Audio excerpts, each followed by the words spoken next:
সেদিন যদি ওই রাষ্ট্রের কথা তোমরা না মানো, কোরআন বিরোধী আইনের পক্ষে যদি না যাও, কতালুকুম, রাষ্ট্রপক্ষ তোমাদেরকে হত্যা করে ফেলবে। কোরআন বিরোধী আইন তারা কি করতে চাইবে? বাস্তবায়ন করতে চাইবে। যদি ওই কোরআন বিরোধী আইন তোমরা না মানো, তাহলে রাষ্ট্রপক্ষ তোমাদেরকে কি করবে? হত্যা করবে, গুম করবে, খুন করবে। এমন গুম করে দিবে, জীবনে আর কোনোদিন মায়ের কোলে ফিরতে পারবা না। এটা কোন পক্ষ? রাষ্ট্রপক্ষ, কোরআন বিরোধী পক্ষ। ওয়াইন আতা'তুমুহুম আদাল্লুকুম, আর যদি তোমরা ওই রাষ্ট্রপক্ষ মানো, তাহলে গোমরা হয়ে যাবে, পথভ্রষ্ট হয়ে যাবে, ঈমান হারা হয়ে যাবে। কথাটা বুঝেন। যদি রাষ্ট্রের পক্ষে যাও তাহলে ঈমান চলে যাবে, যদি রাষ্ট্রের বিপক্ষে যাও তাহলে জীবন চলে যাবে। কথাটা বুঝছেন নি? যদি রাষ্ট্রের পক্ষে যাও ঈমান চলে যাবে, যদি রাষ্ট্রের বিপক্ষে যাও তাহলে জীবন চলে যাবে। পয়েন্ট কয়টা? এবার সাহাবায়ে কেরাম বললেন, ক্বালু ইয়া রাসূলুল্লাহ, হে আল্লাহর রাসূল, কাইফা নাসনা, তাহলে আমরা কি করতে পারি? আমাদের কি উপায় হবে? আমরা কোনটা করব?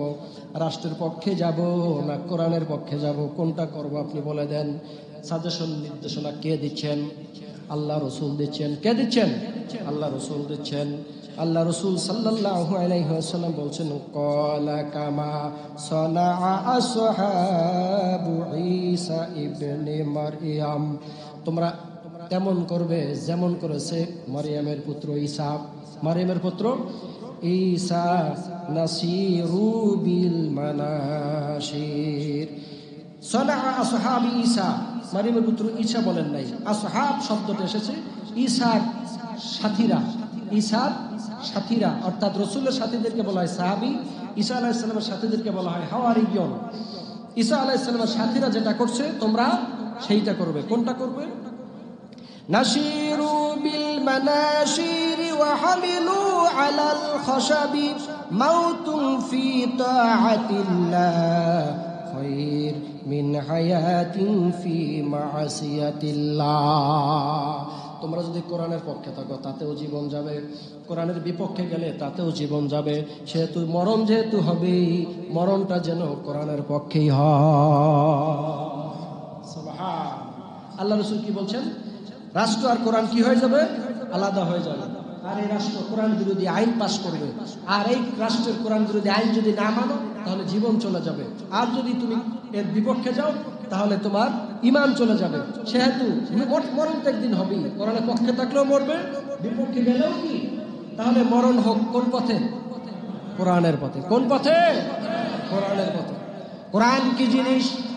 কোরআন মানলে কি হবে? কোরআন অনুযায়ী জীবন গড়লে কি হবে এখন বুঝেন না, কিন্তু যখন বুঝবেন কেন কোরআন মানলাম না, কারণ কোরআন বুঝলাম না, কারণ কোরআন অনুযায়ী জীবন গড়লাম না, তখন হাজারো আফসোস করলে আর কোনো কাজ হবে না। সূরা মুলকে আল্লাহ বলছেন, ওয়াকালু লাউ কুন্না নাসমাউ আও নাকিলু মা কুন্না ফি আসহাবিস সাঈর। সেদিন আফসোস করবে হাসরের ময়দানে, আর বলবে, আরে কেন কোরআন মানলাম না, কোরআনের কথা শুনলাম না, কোরআন অনুযায়ী জীবন গড়লাম না। অকালু, তারা বলবে, আফসোস করবে, লাউ কুন্না নাসমাউ আও নাকিলু মা কুন্না ফি আসহাবিস সাঈর। যদি সেদিন তাদের কথা শুনতাম, মানতাম, কোরআন অনুযায়ী জীবনটা গড়তাম, 7টা দোজখের মধ্যে একটা দোজখের নাম হলো সাঈর, তাহলে আজকের এই সাঈর নামক দোজখের বাসিন্দা হওয়া লাগতো না। আপনার তেজগাঁও কুড়িপাড়া একটা সময় 10 ফিট 12 ফিট পানি ছিল, কথা বলে না? ছিল না? ওই সময় মনে করেন যে আমার কেশিয়ার সাহেব তিয়ার আলী মোল্লা ভাই আমাকে বলছে, হুজুর 2 লাখ টাকা দিয়ে এখানে 5 কাঠা জায়গা নিয়ে নেন। আমি বললাম, আপনি পাগল না আমি পাগল? বুঝলাম ভাই, 12 ফিট পানির মধ্যে জায়গা কিনলে আমি কিনো? ভাই আমি টাকা আপনাকে ধার দিচ্ছি, আপনি আমাকে 10 বছর পরে দিয়েন, কিন্তু এখন জমিটা আপনি রাখেন, কাজে আসবে। আমি বলছি, ভাই পানির মধ্যে আমি টাকা ছিটাতে পারবো না, কোনো প্রয়োজন নাই। এই 12 ফিট 14 ফিট জায়গা, পানি ভর্তি জায়গা, এটা কোন পাগলে কিনে? আজ থেকে 30 বছর আগে কথাটা আমাকে বলেছিলেন, আমি আমলে নেই। এখন সেই পিয়ার আলী মোল্লার 10 তলা বাড়ি তেজগাঁওতে, আমি 3 সেটের মধ্যে ভাড়া থাকি। পিয়ার আলী মোল্লা বলে, হুজুর বলছিলাম কথাটা নিলেন না। আজকের যদি ওই কথাটা যদি ওই দিন নিতেন, তাহলে আজকের তেজগাঁওতে আপনার 5 তলা একটা বাড়ি থাকতো। অকালু লাউ কুন্না নাসমাউ আও নাকিলু মা কুন্না ফি আসহাবিস সাঈর। বাংলা উদাহরণ দিয়ে বুঝালাম, যদি 30 বছর আগে কেশিয়ার সাহেবের কথাটা আমি আমলে নিতাম, আফসোস করি কেন তার কথাটা সেদিন মানলাম না, কেন তার কথাটা সেদিন আমলে নিলাম না। যদি নিতাম তাহলে তেজগাঁওতে আজ আমার একটা 5 তলা বাড়ি থাকতো। কথা বলে না?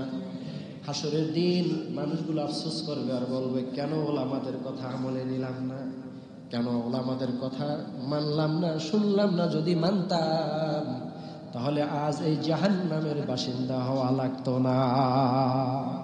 ভাবিয়া করিও কাজ, করিয়া ভাবিও না, হাতের তীর ছুটে গেলে ফিরে আর আসে না।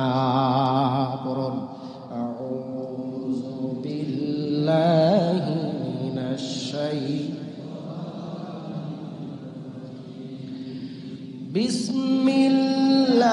বিসমিল্লাহির রহমানির রহিম। সূরা ইউসুফের ধারাবাহিক তাফসীর চলছে, মনে আছে আপনাদের? আল্লাহ রাব্বুল আলামিন সূরা ইউসুফে বলছেন, ওয়াকাযালিকা মাক্কান্না লিইউসুফা ফিল আরদ ইয়াতাবাওয়াউ মিনহা হাইসু ইয়াশা নুসীবু বিরহমাতিনা মান নাশাউ ওয়ালা নুযীউ আজরাল মুহসিনিন।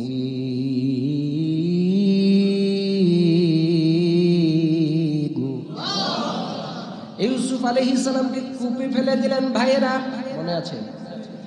ভাইয়েরা মনে করছিলেন ওর জীবন এখানেই শেষ, আর কোনোদিন ফিরে আসবে না, বাবার কোলে উঠতে পারবে না, আমাদের চক্ষুশূল চোখের যন্ত্রণা আর হবে না, ওর এখানেই জিন্দেগি বরবাদ হয়ে গেল। আল্লাহ বলেন, না না না, তোদের চেষ্টা যেখানে শেষ, আমারটা ওখান থেকে শুরু। তোমরা কখনো কাউকে শেষ করতে পারবে না, কারণ শেষ করার ক্ষমতা আমি কারো হাতে দেই নেই। কার হাতে? আল্লাহ রাব্বুল আলামিন বলেন, ইউসুফকে তো আমি শেষ করে দিব না, বরং ওই কূপের থেকে উঠাবো। ইউসুফকে আমি নবুয়ত দান করে নবী বানাবো। শুধু তাই নয়, গোটা মিশরের ক্ষমতা আমি ইউসুফের হাতে তুলে দিব। ইউসুফ আলাইহিস সালাম একদিকে নবী আর একদিকে প্রেসিডেন্ট। সুবহানাল্লাহ বলেন। ওয়াকাযালিকা মাক্কান্না লিইউসুফা ফিল আরদ। আল্লাহ বলেন, বিভিন্ন ঝড় ঝাপটা, বিভিন্ন বাধা বিপত্তি উপক্রম করে, কত কষ্ট মেহনত করে ইউসুফ আলাইহিস সালাম এ পর্যন্ত এসেছেন। একদিনে হয় নাই, একদিনে কত জেল খেটেছেন। ইউসুফ আলাইহিস সালাম জেলে যান নাই, মিথ্যা অপবাদ, কত কিছু নির্যাতনের শিকার হয়েছেন। ওয়াকাযালিকা মাক্কান্না লিইউসুফা ফিল আরদ। এভাবেই আমি ইউসুফকে মিশরের মাক্কান্না, ক্ষমতা, রাষ্ট্রত্ব, রাজত্ব, প্রধানমন্ত্রিত্ব আমি দান করেছি। ইউসুফ একদিকে নবী, আর একদিকে কি? রাষ্ট্রপ্রধান। আর একদিকে কি?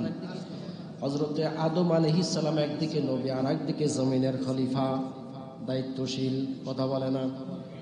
একদিকে খলিফা আর একদিকে প্রধানমন্ত্রী। খালেদা জিয়া বলেন, শেখ হাসিনা বলেন, বিভিন্ন এলাকায় থানা কেন্দ্রিক যে তার নমিনেশন প্রাপ্ত লোকগুলো থাকে, এরা হলো তার খলিফা। কথা বলে না? তাদের রাজনৈতিক ভাষায় এমপি মন্ত্রী বলে, কিন্তু শরিয়াতের পরিভাষায় এদেরকে খলিফা বলা হয়। পীর হলেন খালেদা জিয়া, খলিফা হলেন সাইফুল আলম নীরব ভাই। কথা বুঝেন না? পীর হলো শেখ হাসিনা, খলিফা হলো আসাদুজ্জামান খান কামাল, পীর হলো ডক্টর শফিকুর রহমান, খলিফা হলো মিলন ভাই। কথা বুঝে না? পীর হলো সৈয়দ রেজাউল করিম, খলিফা হলো সোনারগাঁর পীর সাহেব। কথা বুঝতেছে না? প্রত্যেক দলের একজন নেতা আছে, তার খলিফাও আল্লাহ হলেন লিডার, তার খলিফা হলেন হযরতে আদম আলাইহিস সালাম। কারণ আল্লাহর হুকুমত বাস্তবায়ন করার জন্য আদমকে খেলাফত দেওয়া হয়েছে। কথা বুঝতেছেন? হযরতে সুলাইমান আলাইহিস সালাম তিনি পয়গম্বর ছিলেন, আবার তিনি খলিফা ছিলেন, তিনি সারা দুনিয়ার বাদশা ছিলেন। হযরতে সুলাইমান আলাইহিস সালাতু ওয়াস সালাম, কথা বলে না, ছিলেন কিনা? হযরতে সুলাইমান আলাইহিস সালাতু ওয়াস সালামের বাবা দাউদ আলাইহিস সালাম কিতাবপ্রাপ্ত পয়গম্বর। তিনি একদিকে নবী আর একদিকে রাসূল ছিলেন, ইউসুফ আলাইহিস সালাম একদিকে নবী আর একদিকে রাষ্ট্রপ্রধান। হযরতে জুলকারনাইন একদিকে পয়গম্বর আর একদিকে তামাম দুনিয়ার তিনি প্রধানমন্ত্রী ছিলেন। আল্লাহ তাকে 1600 বছর হায়াত দান করেছিলেন। আমার আপনার নবী মুহাম্মদ রাসূলুল্লাহ সাল্লাল্লাহু আলাইহি ওয়াসাল্লাম নবী ছিলেন, রাসূল ছিলেন, আবার রাষ্ট্রপ্রধান ছিলেন। কথা বলে না? এখন যদি আপনারা বলেন হুজুররা রাজনীতি কেন করে? হুজুররা রাজনীতি তো ওই জন্য করে, আমরা রাসূলের খলিফা, আমরা রাসূলের প্রতিনিধি, আমরা তার দায়িত্বশীল। কথা বলে না? এবার আসেন, ইউসুফ আলাইহিস সালাতু ওয়াস সালামকে আল্লাহ তাআলা রাষ্ট্রত্ব, রাজত্ব দান করলেন। ইয়াতাবাওয়াউ মিনহা হাইসু ইয়াশা। ইউসুফকে এমন ভাবে রাজত্ব দান করা হয়েছে, তামাম মিশরের যেখানে মন চায় সে সেখানে বাসস্থান করতে পারতেন, সেখানে সে বসবাস করতে পারতেন। এর দ্বারা বোঝা গেল গোটা মিশরের ক্ষমতা তার হাতে। বর্তমান যে মিশর, তখন মিশর এতটুকু ছিল না, আশেপাশের বহু দেশ নিয়ে একটা মিশর ছিল। বলুন সুবহান। নুসিবু বিরহমাতিনা মান নাশাউ। আল্লাহ বলেন, আমি ভাবি আমার রহমত দ্বারা কাউকে উন্নত করি, কাউকে ধন্য করি, ভাগ্য পরিবর্তন করে দেই। কার রহমতের দ্বারা? আল্লাহ দয়া করে কারো ভাগ্য পরিবর্তন ঘটিয়ে দেন। কে বলছেন? ওয়ালা নুযিউ আজরাল মুহসিনিন।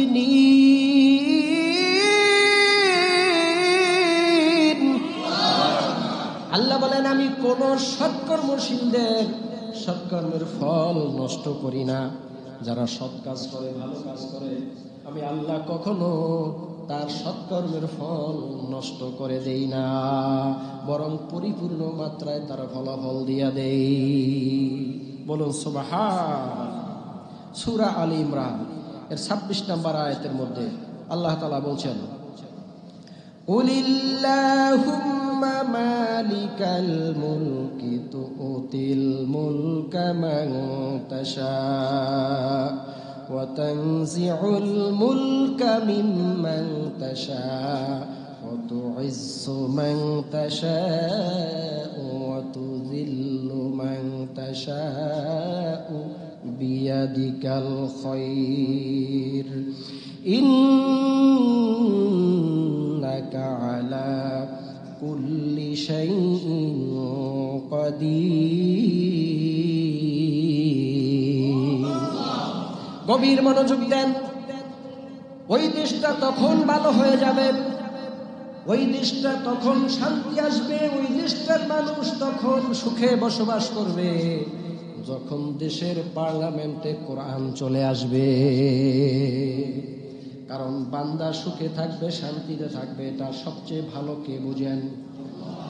আমার গ্রামের, আমার এই মসজিদের ইমাম যদি ভালো হয়, নামাজ ভালো হবে, খতিব ভালো হলে তার খুতবা ভালো হবে, মেম্বার ভালো হলে গ্রামটা ভালো হবে, চেয়ারম্যান ভালো হলে ইউনিয়নটা ভালো হবে, ডিসি সাহেব দিনদার পরহেজগার হলে জেলাটা ভালো চলবে। কথা বলে না?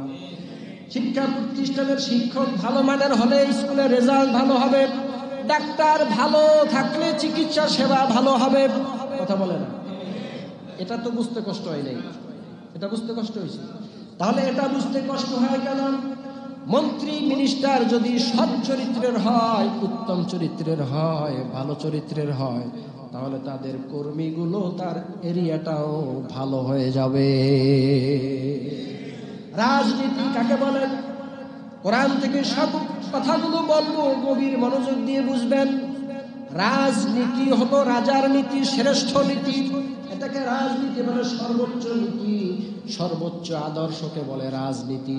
কারণ যেটা বড় দরবার সেটাকে রাজ দরবার বলি, যেটা বড় হাঁস সেটাকে রাজহাঁস বলি, যে বড় মিস্ত্রি তাকে রাজমিস্ত্রি বলি, যেটা শ্রেষ্ঠ কন্যা তাকে রাজকন্যা বলি। কথা বলে না? যেটা বড় দরবার রাজ দরবার বলি, ঠিক কিনা? কেন বলি? এটা সবার ঊর্ধ্বে, সবার।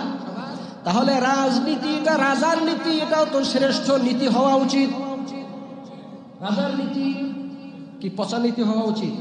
কারণ রাজার নীতি শ্রেষ্ঠ নীতি এই জন্য হতে হবে, ওনার হাতের মুঠোর মধ্যে গোটা দেশটা থাকবে।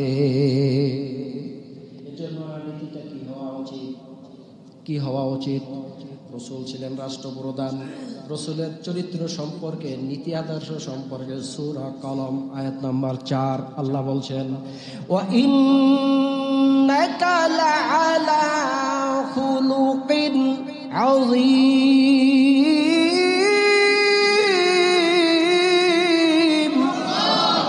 ওয়া ইন্নাকা, নিশ্চয়ই আপনি। কে বলছেন?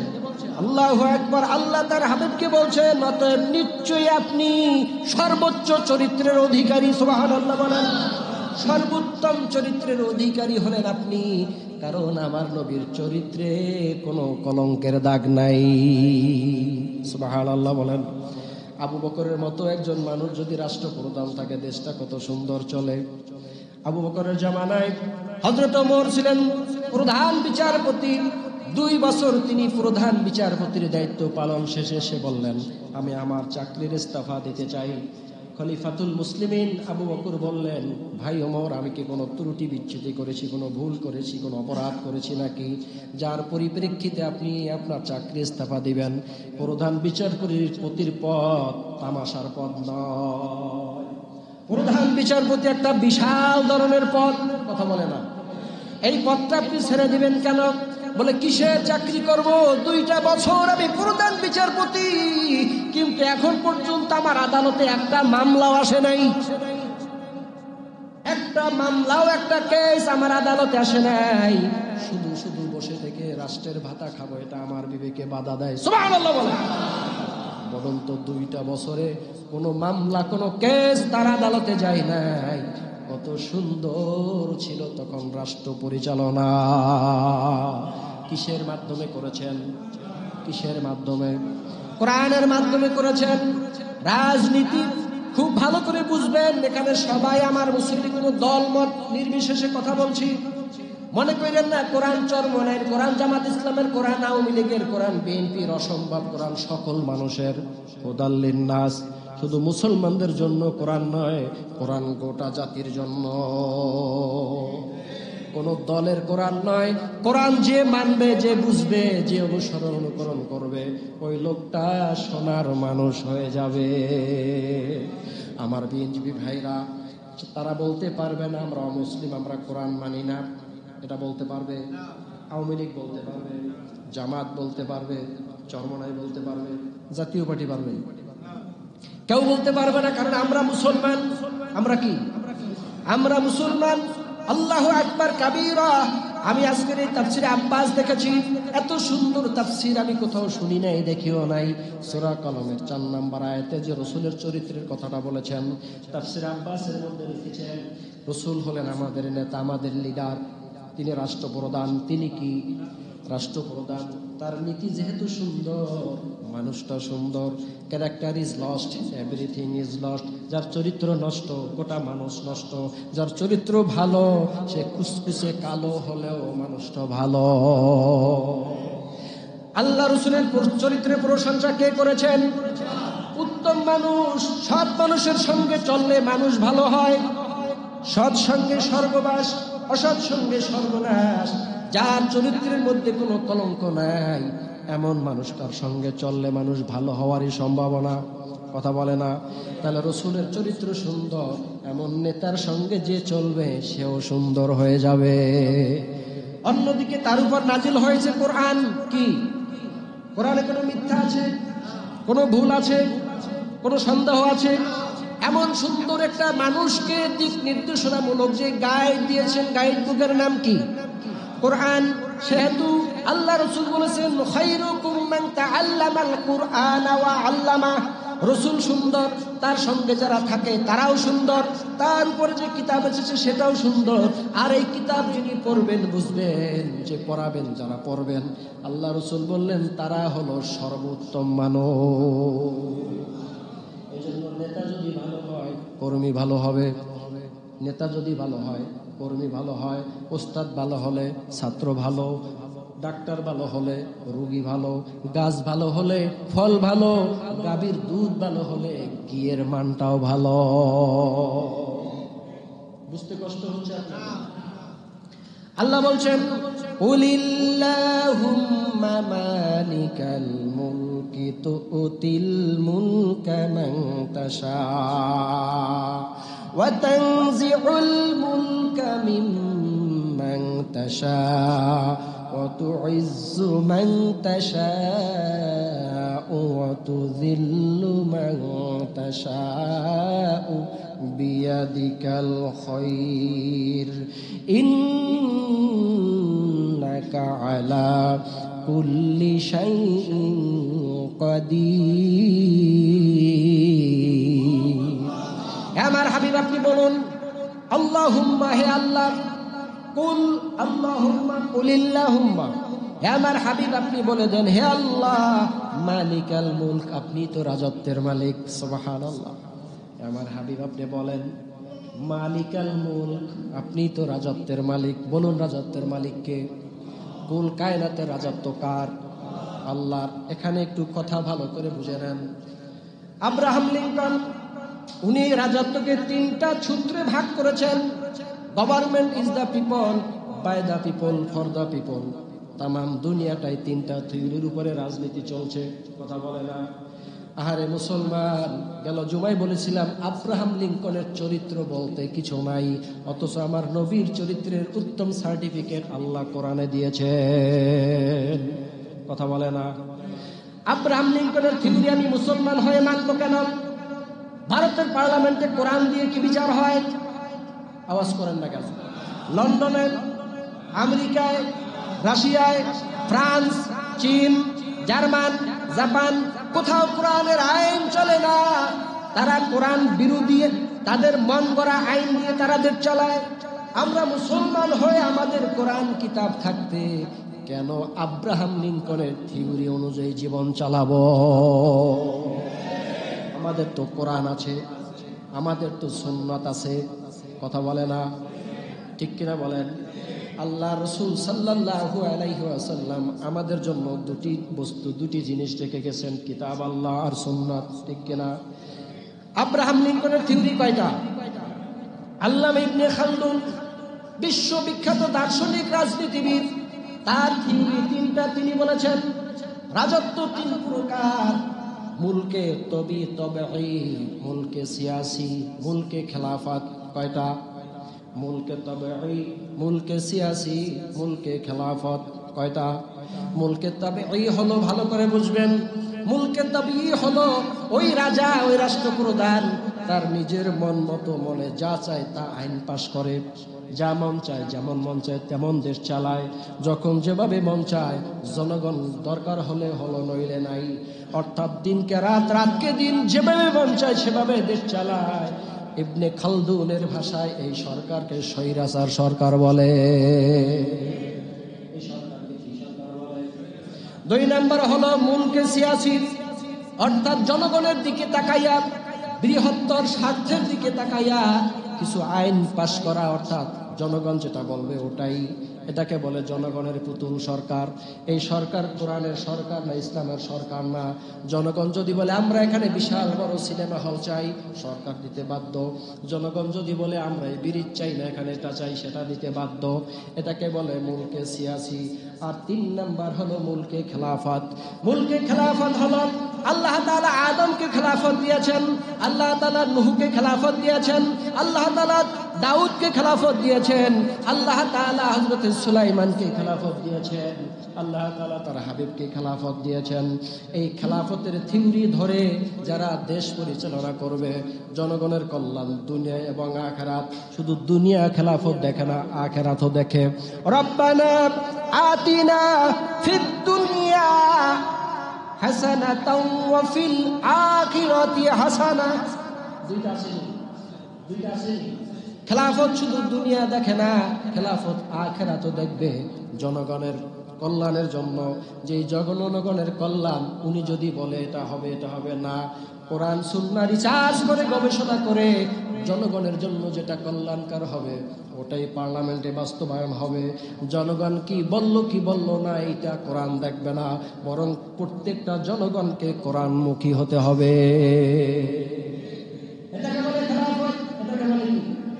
কিন্তু কথা হলো এখন এই খেলাফত তো আমরা চাই না।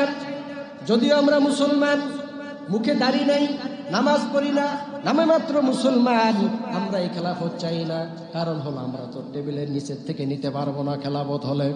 আমরা তো তাহলে রাতের গোপনে আমরা দেশের টাকা পাচার করতে পারবো না, জনগণের মাল আত্মসাৎ করতে পারবো না, জবরদখল করে হাজার হাজার বিঘার মালিক হতে পারবো না।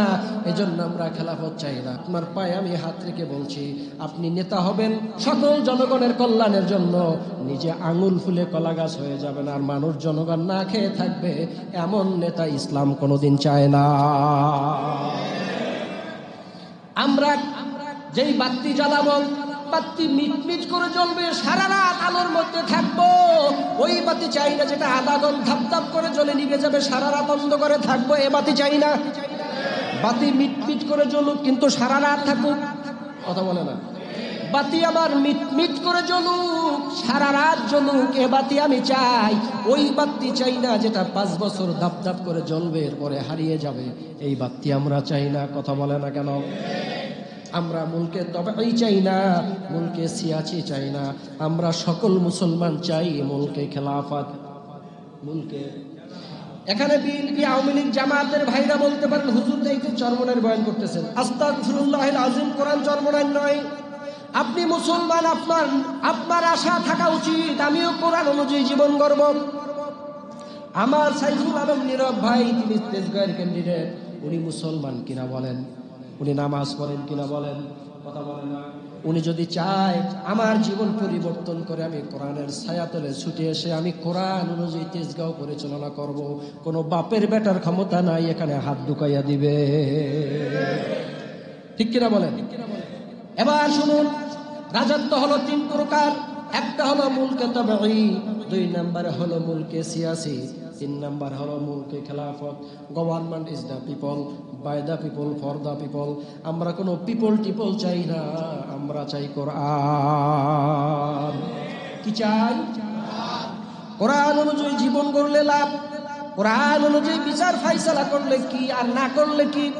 আমার কথা নয়, বাবার কথা নয়, আল্লাহর কথা। আল্লাহ বলছেন সূরা মায়েদার মধ্যে, আল্লাহ রাব্বুল আলামিন সুন্দর করে এর ফায়সালা দিয়েছেন। ওয়া কাইফা ইয়াহকুমুনা ওয়া কাইফা ইউহাকিমুনাকা ওয়া ইনদাহুমুত তাওরাতু ফিহা হুকমুল্লাহি সুম্মা ইয়াতাওয়াল্লুনা মিন বা'দি যালিক ওয়া মা উলাইকা বিল মুমিনিন। বলুন সুবহানাল্লাহ। আল্লাহ রাব্বুল আলামিন সূরা মায়েদার 42, 44, 45 নম্বর আয়াতের মধ্যে বলেছেন ওয়ামাল্লাম ইয়াহকুম বিমা আনজালাল্লাহু ফাউলাইকা হুমুল কাফিরুন।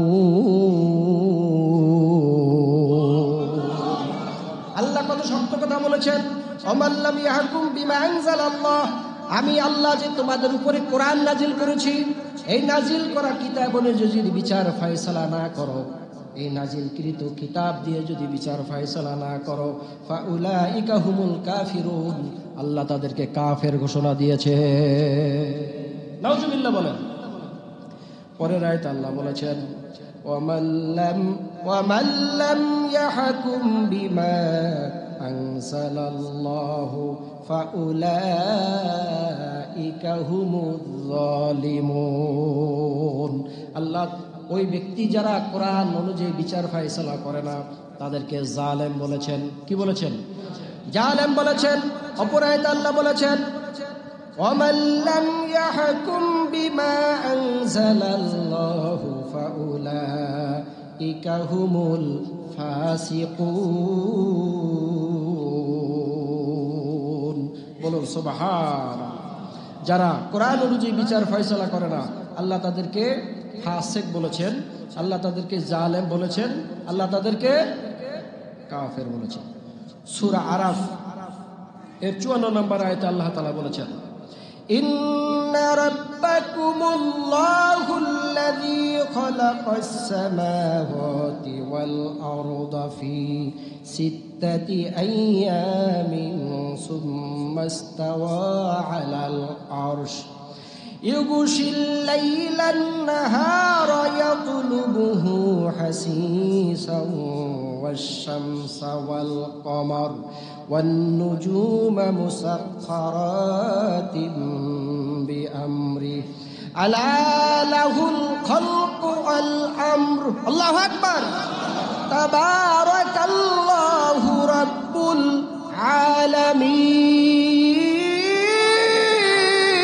العالمين। গভীর মনোযোগ দিয়ে কথাগুলো শুনেন মুসলমান ভাইয়েরা। আল্লাহ বলছেন ইন্না রাব্বাকুমুল্লাহ, নিশ্চয়ই তোমাদের রব হচ্ছেন আল্লাহ। আমাদের লালন পালনকারী কে? আমাদেরকে পালেন। বিশাল আলোচনা সংক্ষেপ শেষ করছি। নিশ্চয়ই তোমাদের রব হচ্ছেন কে? অস্বীকার করার কোনো সুযোগ আছে? আল্লাযী, যিনি খালাকাস সামাওয়াতি ওয়াল আরদ, যিনি সৃষ্টি করেছেন আসমান এবং জমিন। আসমান জমিন কার সৃষ্টি?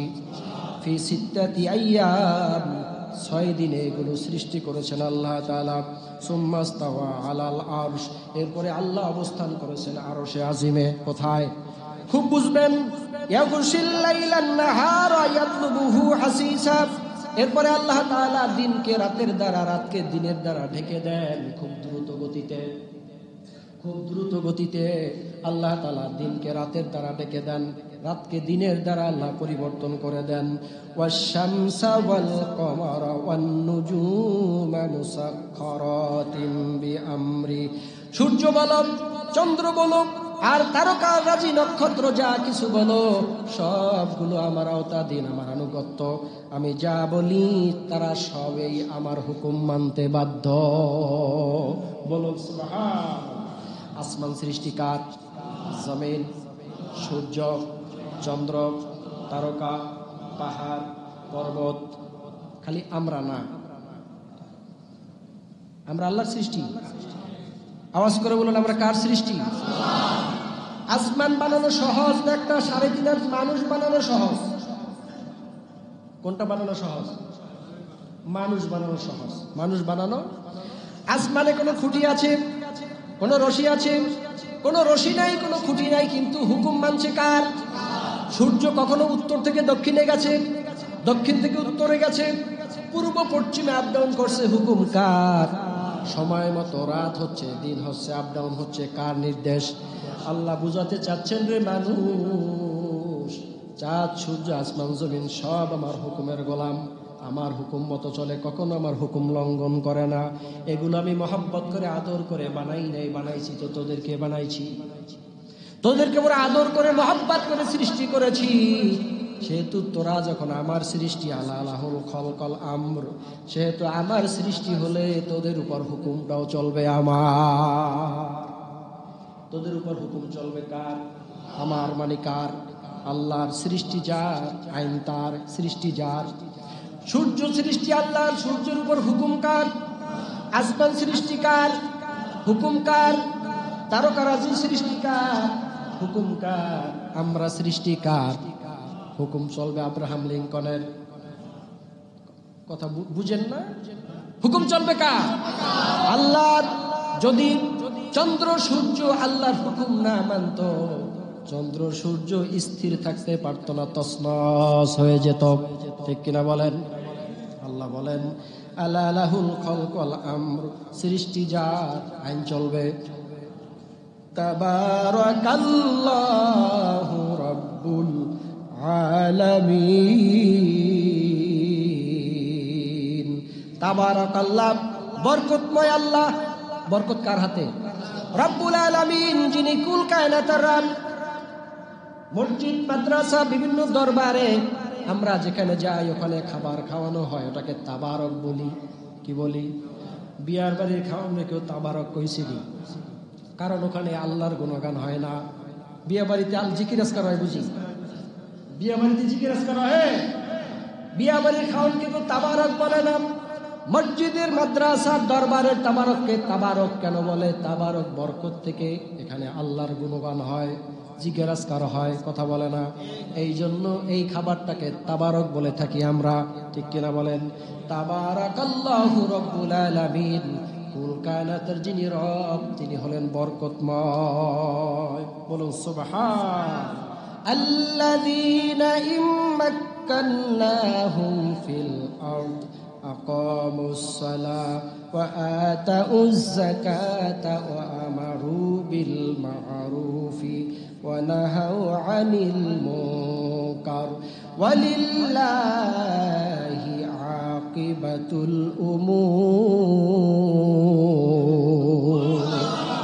এই কথাটা খুব গুরুত্বপূর্ণ। এখান থেকে এই কথা বলে শেষ করে দিল। সূরাতুল হজ আয়াত নাম্বার 41, আল্লাহ বলছেন আল্লাযীনা ইম্মাক্কান্নাহুম ফিল আরদ, আল্লাহ যাদেরকে জমিনে ক্ষমতা দান করেন। এই মাক্কান্নাহুম ফিল আরদ কথাটা সূরা ইউসুফে আল্লাহ বলেছেন। ইউসুফকে আল্লাহ জমিনের ক্ষমতা দিয়েছেন। কি দিয়েছেন? জমিনের ক্ষমতা। আল্লাযীনা ইম্মাক্কান্নাহুম ফিল আরদ, আল্লাহ যাদেরকে জমিনের ক্ষমতা দান করবেন। আকামুস সালাহ, তাদের প্রথম কাজ হলো সালাত কায়েম করা। সালাত কায়েম করা। ওয়া আতুজ যাকাত, এবং যাকাত আদায় করা। ওয়া আমারু বিল মা'রুফ, সৎ কাজের আদেশ করা। ওয়া নাহাউ আনিল মুনকার, এবং অসৎ কাজে বাধা প্রদান করা। ওয়ালিল্লাহি আকিবাতুল উমুর, সমস্ত কাজের ফলাফল কার হাতে? আরো জোরে বলুন, কার হাতে? যিনি রাষ্ট্রের ক্ষমতায় আসবেন তার কাজ হলো কয়টা? 4টা। জোরে বলুন, কয়টা? 4টা কাজ তাকে করতে হবে। 1 নাম্বার হলো নামাজ কায়েম করা, 2 নাম্বার হলো যাকাত আদায় করা, 3 নাম্বার সৎ কাজের আদেশ, অসৎ কাজের নিষেধ। এই 4টা কাজ আল্লাহর নির্দেশ। জমিনের ক্ষমতা যার হাতে আসবে তাকেই আল্লাহর এই 4টা হুকুম মানতে হবে। বলুন সুবহান। এবার আপনাদের সামনে একটা হাদিস বলবো, তাবরানী ফিল মুজামুল কাবীর থেকে, মুজামুস সাগীরের 2য় খণ্ডের 42 পৃষ্ঠা থেকে, মাজমাউ জাওয়ায়েদের 5ম খণ্ডের 241 নম্বর হাদিস। এই হাদিসটি বলে আমি শেষ করব। কষ্ট হচ্ছে আপনাদের? অত্যন্ত গুরুত্বপূর্ণ কথা, খুব ভালো করে বুঝবেন। রাসূল বলে গেছেন, একদম পাই টু পাই মিলে যাচ্ছে। আলা ইন্না রাহাল ইসলামি দাইরা, অবশ্যই তোমরা সচেতন থাকবে, জেনে রাখবে ইসলাম ঘূর্ণায়মান। ইসলাম কি? ঘূর্ণায়মান। মুরজান, ইসলাম ঘুরবে। ইসলাম কি? ঘুরবে। ফাদুরু মাআল কিতাবি হাইসু দার, ফাদুরু মাআল কিতাব হাইসু দার, কিতাবও ঘুরবে, কোরআন ঘুরবে। কোরআন কি? ইসলাম যেহেতু ঘুরবে, কিতাবও ঘুরবে। ইসলাম ঘুরলে কিতাবও ঘুরবে। আলা ইন্নাল কিতাবা ওয়াস সুলতানা সায়াফতারিকান, এমন একটা সময় আসবে এমন একটা সময় আসবে রাষ্ট্র ক্ষমতা সুলতান, রাষ্ট্রের বাদশাহ আর কোরআন আলাদা হয়ে যাবে। এখন তো আমি রসুল কোরআন দিয়ে শাসন করছি। কি দিয়ে? কোরআন দিয়ে শাসন করছি। সেদিন বেশি দূরে নয়, এমন একটা সময় আসবে কোরআন আর রাষ্ট্র আলাদা হয়ে যাবে। সেদিন আর রাষ্ট্র কোরআন দ্বারা চলবে না। কে বলছেন?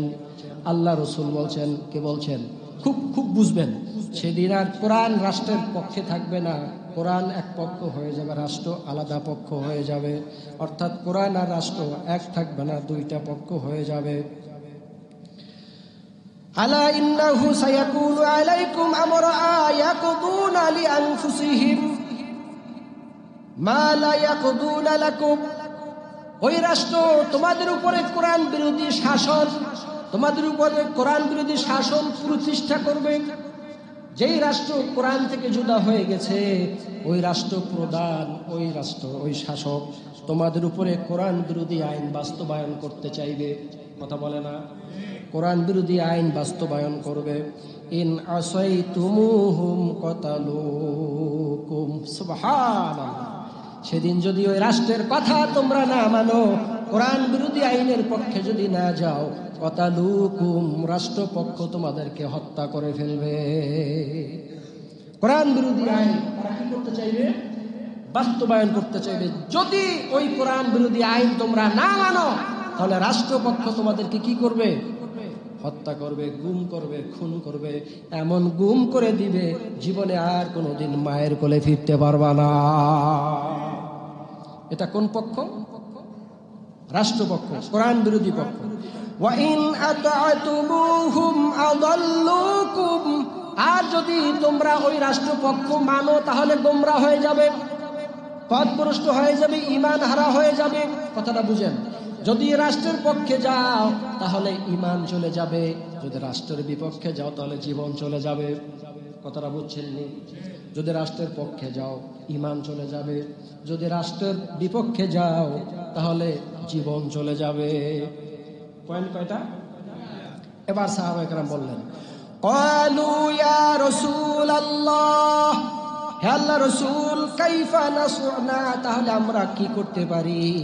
আমাদের কি উপায় হবে? আমরা কোনটা করব? রাষ্ট্রের পক্ষে যাব না কোরআনের পক্ষে যাব? কোনটা করব আপনি বলে দেন। সাজেশন, নির্দেশনা কে দিচ্ছেন? আল্লাহ রসুল দিচ্ছেন। কে দিচ্ছেন? আল্লাহ রসুল দিচ্ছেন। আল্লাহ রসুল সাল্লাল্লাহু আলাইহি ওয়াসাল্লাম বলছেন, ক্বালা কামা সানাআ আসহাবু ঈসা ইবনে মারইয়াম। তোমরা তেমন করবে যেমন করেছে মারইয়ামের পুত্র ঈসা। মারইয়ামের পুত্র ঈসা, নাসিরু বিল মানাশির। সানাআ আসহাবি ঈসা, মারইয়ামের পুত্র ঈসা বলেন নাই, আসহাব শব্দটা এসেছে ঈসার সাথীরা। ঈসার সাথীরা অর্থাৎ রসুলের সাথীদেরকে বলা হয় সাহাবী, ঈসা আলাইহিস সালামের সাথীদেরকে বলা হয় হাওয়ারিয়ুন। ঈসা আলাইহিস সালামের সাথীরা যেটা করছে তোমরা সেইটা করবে। কোনটা করবে? নাশিরু বিল মানাশির ওয়া হামিলু আলাল খাশাবি মাউতুন ফি তাআতিল্লাহ খায়র মিন হায়াতিন ফি মা'সিয়াতিল্লাহ। তোমরা যদি কোরআনের পক্ষে থাকো তাতেও জীবন যাবে, কোরআনের বিপক্ষে গেলে তাতেও জীবন যাবে। সেহেতু মরণ যেহেতু হবে, মরণটা যেন কোরআনের পক্ষেই হয়। সুবহান আল্লাহ রাসূল কি বলছেন? রাষ্ট্র আর কোরআন কি হয়ে যাবে? আলাদা হয়ে যাবে। আর এই রাষ্ট্র কোরআন বিরোধী আইন পাশ করবে, আর এই রাষ্ট্রের কোরআন বিরোধী আইন যদি না মানো তাহলে জীবন চলে যাবে। আর যদি তুমি এর বিপক্ষে যাও তাহলে তোমার ঈমান চলে যাবে। সেহেতু মরণ তো একদিন হবেই। কোরআনের পক্ষে থাকলেও মরবে, বিপক্ষে গেলেও কি? তাহলে মরণ হোক কোন পথে? কোরআনের পথে। কোন পথে?